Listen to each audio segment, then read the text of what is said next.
walloo keessa akkatti finfinnee dhaqu dhabeeti ta'aa jira. Obboleessi jechuudha. Yoo obboleessi walloo dhaqee finfinnee galuu hin dandeenye mucaan maallaqa kana fixaa jechuudha kalee miccate. Kanaaf uummata keenya nuti rabbi dhugaa nu haa dubbisu. Walloo waa'ee walloo asirratti yoo dubbanne uumama biraa fakkaata. Walloo namni hin beekne hin jiru. Uummanni uummata dhiira, uummata goota. Hojii isaatu isa faarsa agarsiisee fi waa'ee walloo dubbachuuni fakkeessuu ta'a. Kanaaf uummanni walloo gargaarsa barbaada, gargaarsa barbaada. Haala qindaa'een jenni kaleessa Facebook irratti. Uummata keenya maaloo yaa jennaan sinii waliin jirra jedhani. Uummanni nun dinne uummanni ammas daqiiqaa keessa bakka barbaada Facebook irra ta'u, TikTok irra ta'u walloo gargaara jennaan namni lakkii jedhee waa tokko karakkaru hin jiru hin gargaara. Kanaaf akka waan ajandaa walloo balleessuudha uummanni walloo adumu jennee angaraa inni miti. Obboleettiin keenya kunis gargaaramuu qabdi, gargaaramuu qabdi. Dhageessanii gargaaramuu qabdi. Sanas deebisaa kana deemsuu dandeenya. Wanna tokko wanni cinqii wayii qabu hin jiru. Kanaa jennaan haalatti tolchuudha malee haala xiqqoo nama walirraa fageessu tokkasitti dubbachuu dhibne gaariidha. Amma Mubaaraki yoo intala ta'e intala ganda keetiiti malee ganda Mubaarakii miti jimmarraa hin finneen. Anuu ijoollee jimmaa akka sagalee ta'e hin beeku kun amma hoolaan tokko naan rasaa jira amma laayivii irra ta'a jechuudha. Jimmaa sagaleen taatu naan jedhe. Dhageesse maaliif gandummaadha. Tulamma intalli ijoollee jimmaa taate gatii jimmaa taateef dhimma uummata walloo ukkaamsuudhaaf fudhatee dhufe naan jedhama.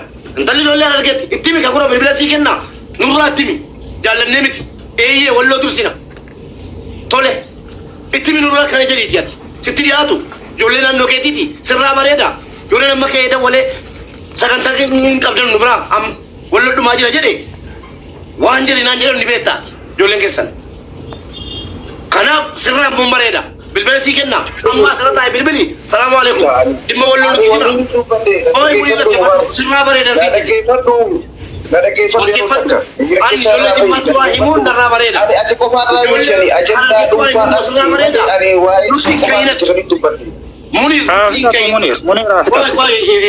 Yaada bar yaada kan dadhe malee wanta namni si yaada baluyyuu rakkoon qabu namni dabaluun gaariidha. Waa'ee walloo adda goolbe. Kanaaf argee maarree jenga akka Oromootti dubbadhu intaloon dhalattuu naannoo Harargeeti. Ani itti dubbachuurra sagantaan kee hafee yookiin immoo gargaarsi kee hin jiru. Uummanni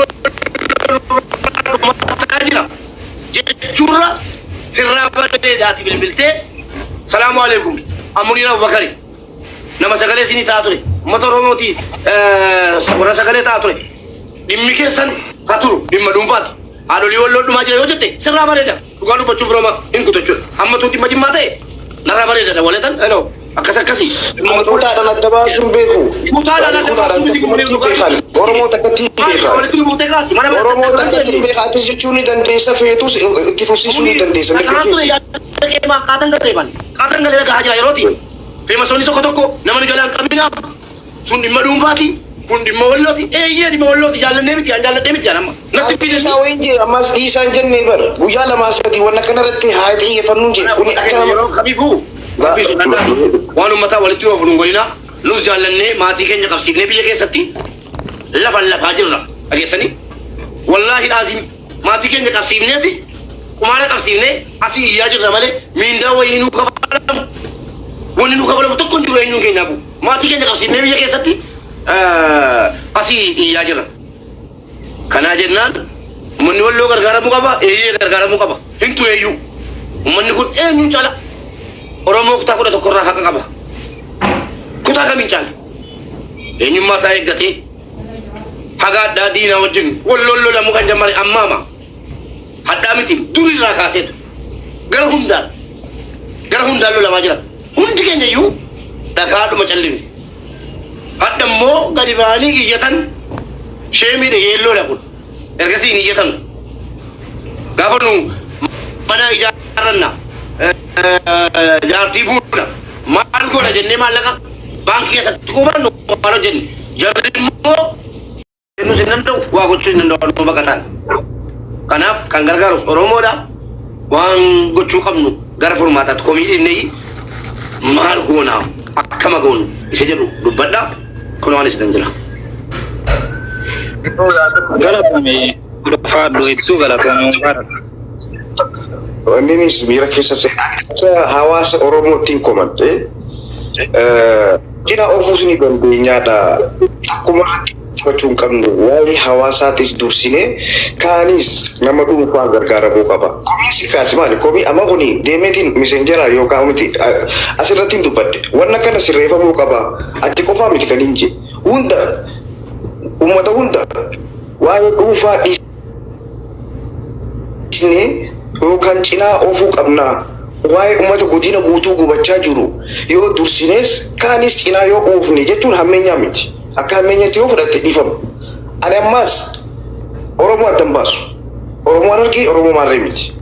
Amma nama sadii du'ee fi kan dhukkubsate asirratti hin baasne kan nama diimaa galchine reef kan meeqaa jira. Kan Dubaay irratti amma nama lama galchine wayii dubbanne as gubbarratti hin dubbanne giruupumaan fite. Akkuma Oromootti haa hojjennu. Ati Harargeedha ati Maarree.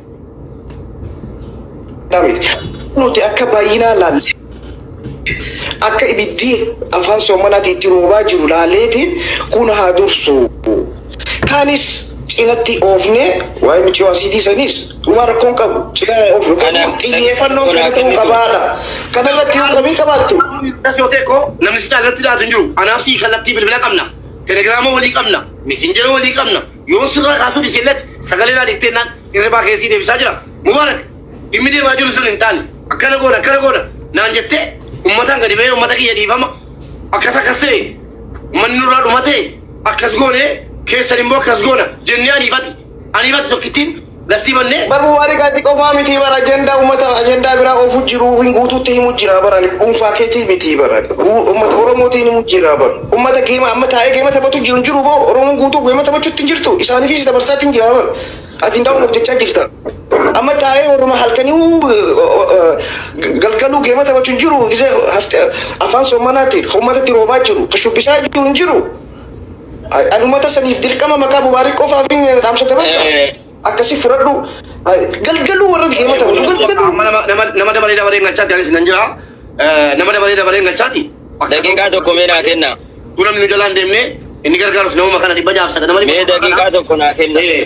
Gaggabaabsaa dubbadhaati akka ta'u qabu nu godha Muniira asirratti dogoggoras yaada gabaabduun qabaa siin jedhe intala wal dhalattuu naannoo keetiiti sirraa bareeda bilbilan sii kenna bilbili dhageegaa Muniir dhagee Muniir waan hin jaalladhe hin godhin intala Oromoo takka godina Harargee dhalattee jiri. Addaan nu qoodinaan fudhadhu kana sirraan fudhadhu tana sirraan fudhadhu. Oromoo qooduudha kun anarraa bareeda moo sirraa bareeda. Godina keetii godina kiyyaa miti akka ilma namaa kenna. Sagantaa kana Muniir Bakkaadis anaaf daqiiqaa tokko naa kenname. Asirraa fudhadhu siin jee nuti arsii kan gargaaru jimma kan gargaaru gandaan ganneetiin dhiisa sirraa fudhadhu kana. Muniir Bakkaa. Muniir Bakkaadis. Muniir daqiiqaa tokko naa kenna. Amma waa'ee walloo kanarratti yaadachaa. Daqiiqaa tokko naa kenna. Obboleeyyan keenya waan jedhu barbaadu keessa Oromoon miliyoona 60 jenna. Miliyoona 60 kana keessa Oromoon hundaafu bira dhaabbatu hin danda'a. Walloo biraas dhaabbatu hin danda'a. Mucaa tana biraas dhaabbatu hin danda'a. Keessafuu nuyi warri walloodha. Wanni nuyi qumataa jirru ijoollee akka keenyaa sooshaal miidiyaa irra jiran qabeenyi isaanii harka qalleeyyii ta'e gargaaranillee waa achi hiisuu hin dandeenye. Warra akka keenya rakkatu nu wajjin rakkatutti jira. Warri dhugaan Oromoo tahee qabeenya qabu biyya keessa jiru miliyoonaan sassoosu.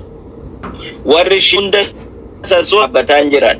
Ijoollee akka keenya waliin rakkataa jirru biyya namaa keessa facaanee jirru tun uummata wallootiif illee sagalee ta'aa jira waan qabanillee dhiingadda namni kenna ijoollee makkanaa tan abbaan qabeenyaa Oromoon biyyuma keessa jira namoota tokko mucaa tanallee yaalii godhuu danda'a rakkoo uummata Oromoo walloo kanallee xiqqeessuu yeroo takkatti namni danda'u biyyuma kee jira nu biraan dhaabbanne achi rakkoon jirtu nuyi waan wal koban nun qabnu waan dandeenyu hundumaa dalagutti jira Mubaarakiis anis atiis hundinuu waan dandeenyu godhaa jirra rabbiin nu haa gargaaru ammallee namni silaan dhaga'in yoo jiraate irra deebi'aadha ajajaan faan nuwa antu ijoolleen teenya irra geessee jirti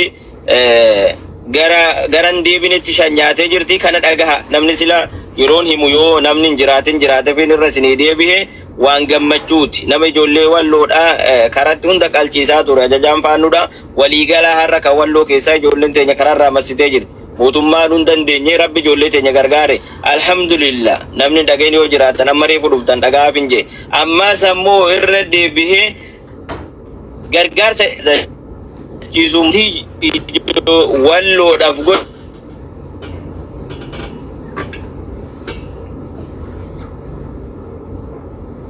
warra shanii garuma ijoollee walloorraan waldaa tokkum wal gargaarsa walloodha beeke jechuun maallaqni illee nuyi daddaffiin itti fayyadamuu dandeenyu sagaleen kiyya maallaqni illee nuyi daddaffiin itti fayyadamuu dandeenyu rakkoo uummata keenyaatiin furuu dandeenyu waan hin bitanna jennellee kan garaan keenya nu yaadu bituu ka dandeenyu yoo karaa waldaa wal gargaarsa tokkummaa walloo akkaantii keenyarra gale maallanni jechuudha. Gara biraatiin fageenyaan yoo amma sheekiraayyarra galees dhufuudhaaf yeroo fudhata yookaan baatii tokko ta'a yookaan guyyaa 15 ta'a yookaan ji'a 2 ta'a yeroo fudhata wanni sun nu qaqqabuudhaaf. Oromoo maal jette karoo buganna kaduu ammaa jette gargaarsi walloof taasifamu jiraannan ijoollee walloodhaa. Gurmuu walloon jira tokkummaa wallootu jira waldaa wal gargaarsa tokkummaa walloo kan jaamutu jira warroota hogganootatu jira warra san walitti finnee warra saniin walis hin geenye nuhis warra san keessaa tokko waliin dubbanne karaa gargaarsi gargaaramu walloof kan gargaaramu jiraannan akkaantii san irra galu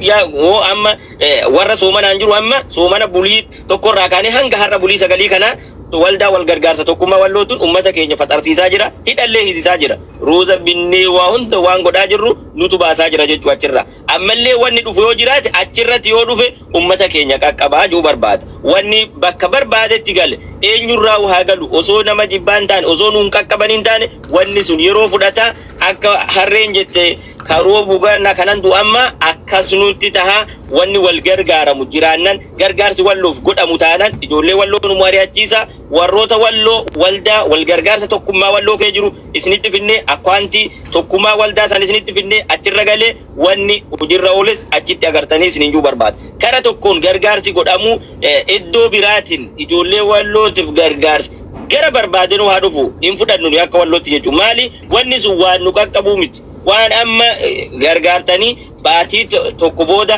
baatii lama booda eegaa lolli caamee nageenyi dhaabbatee gargaarsi ganaa dhufu waan tokko nuun godhu ijoollee teenya ijoollee ibidda kee jirtu qawwee dhahaa jirtu afaan soomanaatiin afaan irratti goganii soomanaa jiran hoo isaan faxarsiifne gargaarsi yoo ammoo waan isaan barbaachisu waan harkaa dhume waan ofirraa ittiin ittisaa jiranirraa waan dhumerraa akka itti dabalatan yoo godhuu dandeenye yeroo kana keessatti jechuu baadammoo yeroon kun darbe gargaarsi dhufu tokkollee uummata keenyaaf akka bu'aan qabne hubachiisuu barbaadan. Akka gootu Ibrahim wanni nu gochuu dandeenyu nu walloo dhaggeeffadhaa ammas irra deebiseetti hima. Nu uummanni walloo waraanarra jira akka waraanaa uummata gaafatee beeku. Gahaa qaba jedhii irratti darbe waan jirri nyaata waan jirri dhugan idi galela waan dubbatamuuf waan hin dubbatamne jira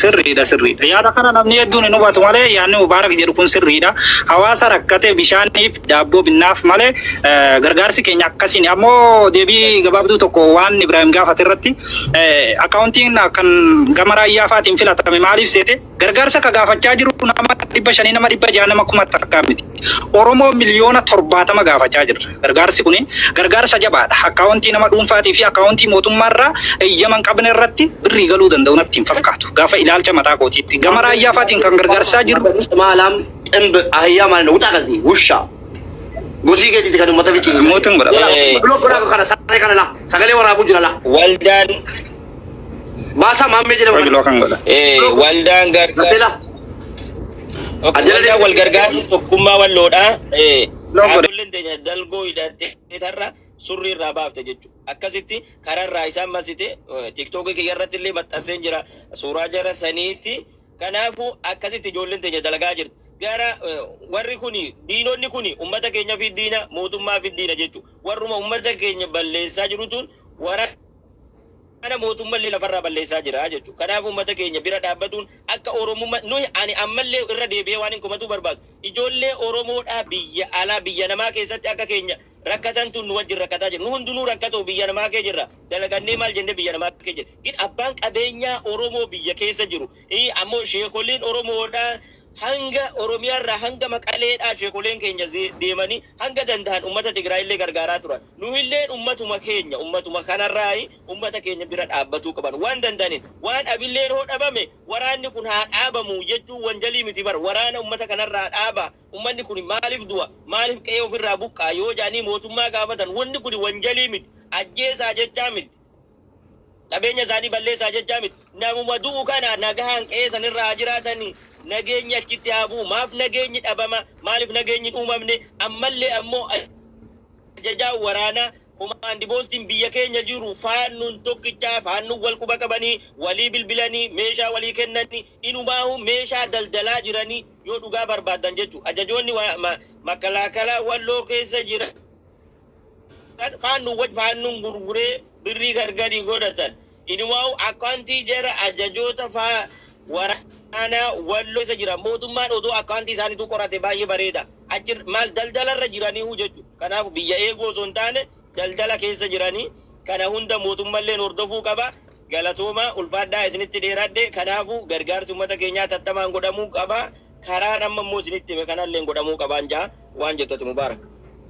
Asirratti waan jennu uummanni Oromoo guutuuni namni biraa dhaabatu hin jiru Ibrahim walii galle. Waa'ee akkaawuntii irratti kalaas ijoollee walloodhaan jirtu miti akkaawuntii waldaa wal gargaarsa walloo jira jedhameera.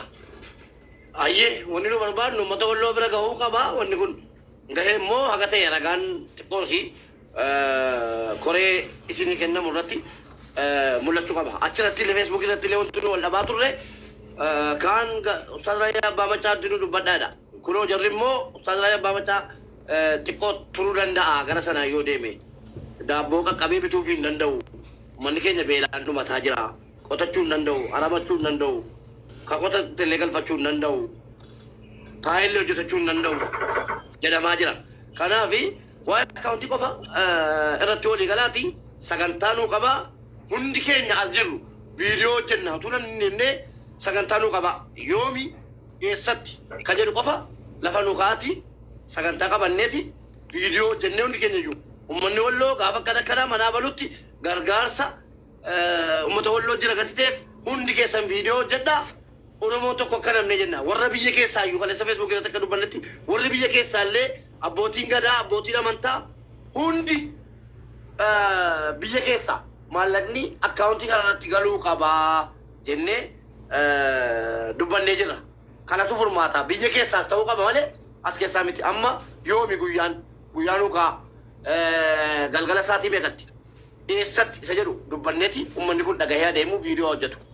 Asirratti waan ta'u Mubaarak irra deebiidhaan amma waan asiin jiru Mubaarak yeroo atattamaan waldaan wal gargaarsa tokkummaa walloodhaa biyya Riyaad jirru kuni akka wal geenyu taanee an ammumarraa amma yoon asii bahe isaanii wajjin